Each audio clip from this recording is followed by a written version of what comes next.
پہلی شاخ اللہ پر توکل، اس کے واجب ہونے پر ایمان ہے، اللہ پہ مکمل بھروسہ، مخلوق سے امیدیں نہیں لگانی، آپ کو پورا یقین ہو کہ اللہ میری ساری ضرورتیں پوری کر سکتا ہے اور وہی میرا مشکل کشا ہے۔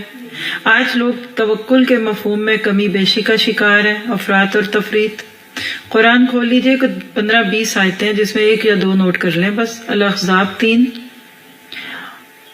جس میں اللہ نے کہا کہ وَتَوَكَّلْ عَلَى اللَّهِ، اور اللہ پہ توکل کیجئے، اور انشاءاللہ اس کو ہم بعد میں ڈیٹیل سے پڑھیں گے ایک کورس کی صورت میں، وہاں آپ کو کم از کم 10 آیتیں لکھاؤں گی۔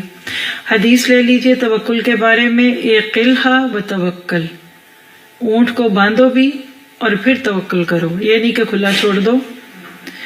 توکل کے درجے ہوتے ہیں، اللہ آپ کو مجھے دے، آج نہیں بتا پاؤں گی، اتنے خوبصورت درجے ہیں نا کہ آپ اچھلنے لگیں گے اور اپنے آپ کو چیک کریں گے کہاں کدھر ہے۔ کہیں نہ کہیں پارے کی تفسیر میں بتا دوں گی اگلے پاروں میں، کیونکہ وقت پورا ہو گیا ہے۔